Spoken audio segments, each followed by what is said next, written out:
Assalamualaikum warahmatullahi wabarakatuh. Bertemu kembali dengan saya Dwi Rastuti dalam pelajaran IPA kelas 7. Kali ini kita akan belajar tentang energi part pertama. Apa saja? Mari kita pelajari bersama. Nah, tentu saja kalian pernah nih merasakan letih, lesu, lelah. Apa yang akan kalian lakukan coba? Tidur atau makan? Tentu saja kedua hal ini akan bertujuan kalian bisa berenergi. Atau kalian pernah suatu ketika jalan-jalan di tengah kota atau di jalan pada saat gelap, ada dua lampu, yang satu nyala redup, yang satu nyala terang. Pasti kalian berkomentar, wah yang satu kurang energi tuh. Atau kalian pernah juga nih bermain ayunan sama teman kalian. Pada saat kamu mendorong teman kamu di ayunan, pasti ayunan akan bergerak. Itu karena apa? Karena energi. Dan yang tak kalah penting adalah sumber energi utama kita, yaitu matahari. Nah, sumber energi ini akan digunakan oleh tumbuhan untuk berfotosintesis. Nah, untuk mengenal lebih jauh apa itu energi, ayo kita belajar bersama. Untuk itu, tujuan pembelajaran kita kali ini, setelah mempelajari materi energi part 1, peserta didik mampu 1. Menjelaskan konsep energi, 2. Menyebutkan bentuk energi, 3. Menganalisis perubahan energi, dan yang keempat, menyajikan hasil pengamatan, inferensi, dan mengkomunikasikan hasil penghitungan besarnya energi potensial dan energi kinetik. Selamat belajar. Oke, tema energi part 1 kali ini ada 4 ya. Yang pertama yaitu tentang definisi energi, kedua yaitu contoh bentuk energi, ketiga perubahan energi, dan yang keempat adalah besarnya energi potensial dan energi kinetik. Tetap semangat. Oke, asik ya di tepi pantai belajar bersama teman. Nah, tentunya asik. Nah, yang pertama kita akan belajar tentang definisi energi. Nah, ini ada bapak-bapak, ada dua anaknya bergantung di lengannya. Kenapa bisa demikian? Kenapa coba? Ya, karena dia memiliki energi. Kenapa dia bisa berenergi? Pasti dia memiliki sumber energi. Nah, apa itu energi? Energi didefinisikan sebagai kemampuan suatu benda atau sistem untuk melakukan kerja. Saat suatu benda melakukan kerja, energi yang digunakan bukan diciptakan, tetapi dipindahkan. Coba kalian perhatikan, mobil berjalan. Kenapa mobil berjalan? Diulang lagi ya. Nah, ini karena apa? Dia menggunakan energi di dalam bahan bakarnya, yaitu berupa energi kimia dan diubah menjadi energi gerak. Oleh sebab itu, hukum kekekalan energi atau dikenal dengan hukum 1 termodinamika yang berbunyi energi tidak dapat diciptakan maupun dimusnahkan oleh manusia, namun ia dapat berubah dari bentuk satu ke bentuk energi yang lain. Oke. Nah, selanjutnya tuh bentuk energi. Yang pertama energi panas. Nah, tentunya kalian pernah tuh merebus air dari keran, bukan? Awalnya suhu air sebelum direbus pasti dingin. Kemudian bagaimana tuh suhu air setelah beberapa saat direbus? Ayo, bagaimana? Pasti ya hangat. Nah, jadi apa itu energi panas? Energi panas adalah diakibatkan oleh adanya perbedaan suhu suatu benda. Energi panas bergerak dari suhu tinggi ke suhu rendah. Berikutnya adalah energi listrik. Nah, kalau bicara tentang listrik, kalian tentunya harus hati-hati.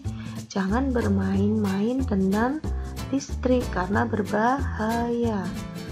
Nah, pasti kalian nanti akan tahu ini adalah rangkaian listrik. Nah, tentu saja kalian pernah bermain-main membuat rangkaian sederhana bersama orang tua kalian atau kakak kalian. Nah, bagaimana kok lampu bisa menyala? Itu karena ada energi listrik. Nah, apa itu energi listrik? Energi listrik merupakan energi yang berasal dari muatan listrik yang menyebabkan medan listrik statis atau gerakan elektron dalam konduktor penghantar listrik atau ion, yaitu positif atau negatif dalam zat cair atau gas. Nah, pasti kalian bertanya, apa sih itu? Nah, nanti energi listrik akan dipelajari di kelas 9. Oke, sekarang energi kinetik. Nah, pasti kalian pernah melihat ini apa? Nah, kincir angin, dia bergerak, digunakan untuk sumber listrik. Atau ini, seorang kesatria Arjuna memanah. Kenapa bisa dia melesat anak panahnya? Karena dia memiliki energi pada saat dia bergerak. Nah, energi kinetik adalah energi yang dihasilkan karena pergerakan. Nah, selanjutnya bentuk energi yang berikutnya adalah energi potensial. Nah, apa ini? Air terjun. Nah, air terjun ini kenapa bisa dikatakan memiliki energi potensial? Karena pada saat di atas tebing ini dia memiliki ketinggian dan dia akan meluncur deras ke bawah. Oleh sebab itu, energi air terjun ini berpotensi, yaitu dimanfaatkan untuk apa ini? Untuk pembangkit listrik tenaga air. Atau juga nih pohon kelapa. Pohon kelapa dia juga memiliki, kelapanya sendiri memiliki energi potensial. Tentu saja yang pendek dan yang tinggi ini memiliki perbedaan energi potensial. Nah, apa itu energi potensial? Energi potensial adalah energi yang dihasilkan karena kedudukan suatu benda atau karena adanya perbedaan ketinggian. Nah, ini seperti ini, pohon kelapa yang rendah dan pohon kelapa yang tinggi memiliki buahnya. Nah, di sini akan memiliki buah kelapanya sendiri akan memiliki energi potensial yang berbeda karena ketinggian. Nah, energi kimia. Tentu saja kalian pernah bermain-main senter di rumah. Kenapa bisa nyala? Karena ada baterai. Baterai digunakan di dalam senter sehingga bisa menyala. Atau kalian pernah makan, pastinya kan? Nah, setelah makan akan apa? Akan segar kembali. Nah, apa itu energi kimia?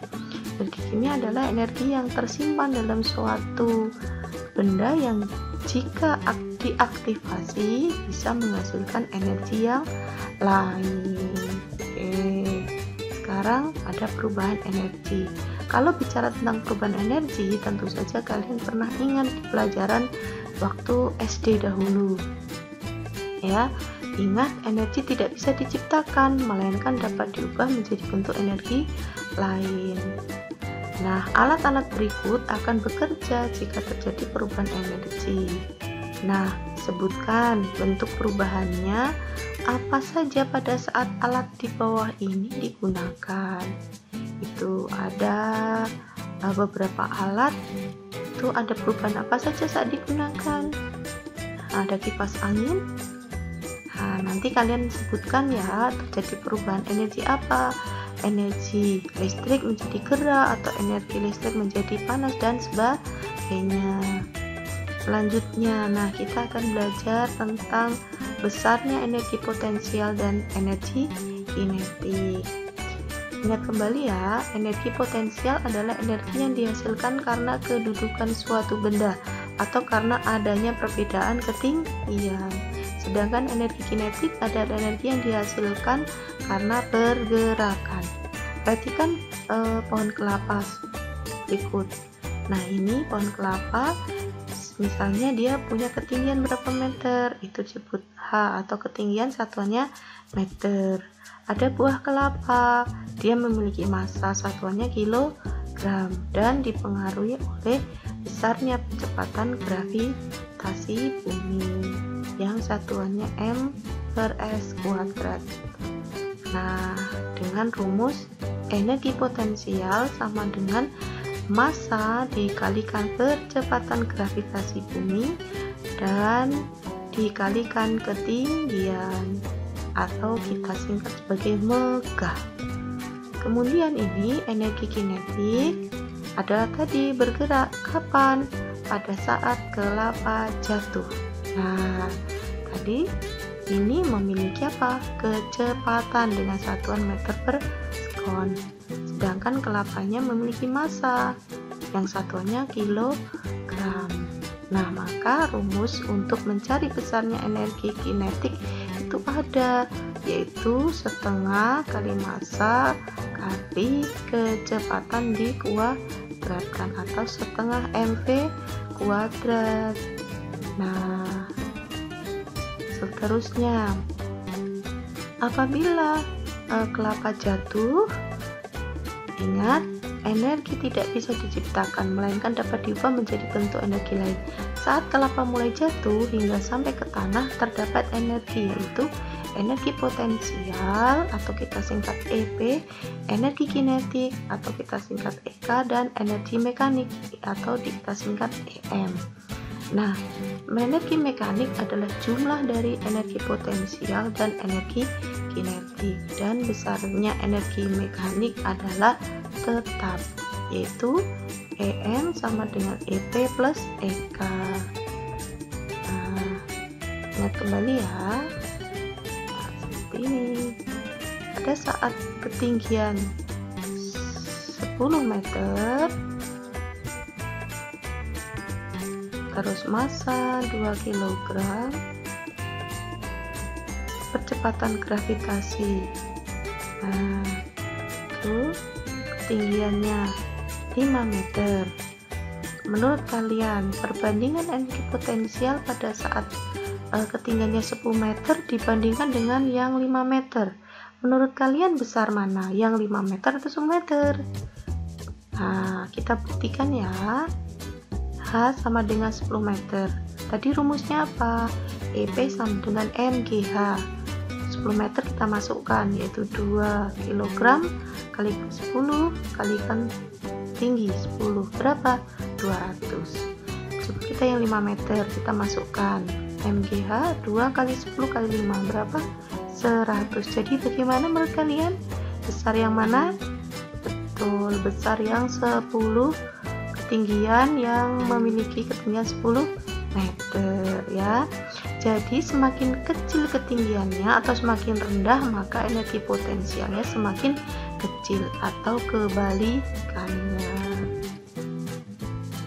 Nah, menurut kalian nih, misalnya jika massa semua kelapa itu sama, anggaplah sama, maka energi potensial terbesar dimiliki oleh buah kelapa di pohon A atau di pohon B. Nah, coba kalian prediksikan ya. Oke, selanjutnya, bagaimana dengan energi kinetik saat kelapa jatuh? Kita kan tidak tahu berapa kecepatannya. Nah, kita ulang. Nah, apabila saat kelapa mulai jatuh, berarti kelapa pada posisi diam, berarti tidak memiliki kecepatan, atau V sama dengan 0. Nah, makanya EK sama dengan setengah M kali 0 kuadrat, jadinya EK sama dengan 0 Joule. Nah, bagaimana cara mengetahui EK di titik X? Nah, EK nya berapa? Nah, berapa coba besar energi kinetik saat di X?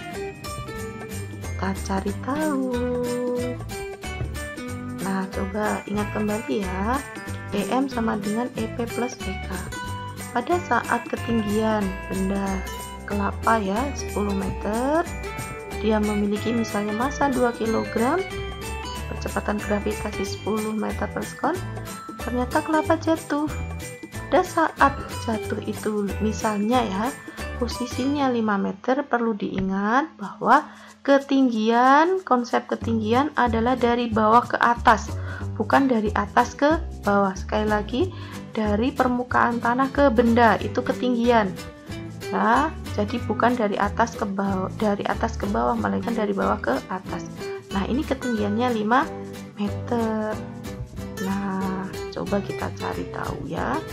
Pada saat kelapa di ketinggian maksimal yaitu 10 meter, maka berlaku energi potensial itu tadi 200 Joule ya. Sedangkan EK-nya sama dengan 0 Joule. Kenapa 0 Joule? Dia diam. Tadi sudah kita hitung sebelumnya ya. Nah, ini juga sudah kita hitung. Energi potensial di ketinggian maksimal itu adalah 10 meter. Maka energi mekaniknya berapa? Energi mekanik adalah EP plus EK, berarti EP sama dengan EM sama dengan EP plus 0. EM sama dengan EP Hmax. Hmax ini adalah ketinggian maksimal. Maksimalnya berapa tadi? Yaitu 10. Berarti energi mekaniknya adalah 200 Joule. Nah, bagaimana pada saat ketinggian 5 meter? Kita kode EP 5 meter sama dengan MGH. Kita kasih notasi 5 meter ya, tidak salah. Itu energi potensial pada ketinggian 5 meter. Kita masukkan 2 itu massa, 10 percepatan gravitasi, 5 adalah ketinggian. Nah, berapa? 100 Joule. Ingat, EM tetap dimanapun sepanjang ketinggian ini. Berapa? Tetap, yaitu 200. Nah, maka energi kinetik pada saat ketinggian 5 meter adalah, nah, EM persamaannya ya, EM 5 meter sama dengan EP pada ketinggian 5 meter plus EK pada ketinggian 5 meter. Ingat, EM besarnya sama di titik manapun. Nah, terus kemudian ini dipindah, EK-nya pindah, EM-nya digeser. Jadi, ini menjadi operasian bilangannya EK sama dengan EM dikurangi EP pada ketinggian 5 meter. Nah, tadi berapa? EM-nya 5 meter. Tetap, jadi besarnya adalah 200. 200 dikurangi energi potensial 5 meter. Berapa tadi? Kita menghitungnya sudah dapat 100. Maka dikurangi. EK sama dengan 100 Joule. Mudah bukan? Nah, sekarang nih ada rumah gentengnya jatuh. Coba mari mencari energi potensial dan energi kinetik saat genteng seberat 0,25 kg jatuh mengenai atap teras. Berapa nih ketinggian rumah? 14 meter. Terus wow, jatuh. Berapa jarak jatuh dari atasnya? 10 meter. Terus berapa ketinggian atap? 4 meter. Ingat ketinggian ya, ingat ketinggian. Nah, berapa nih pada saat mengenai atap?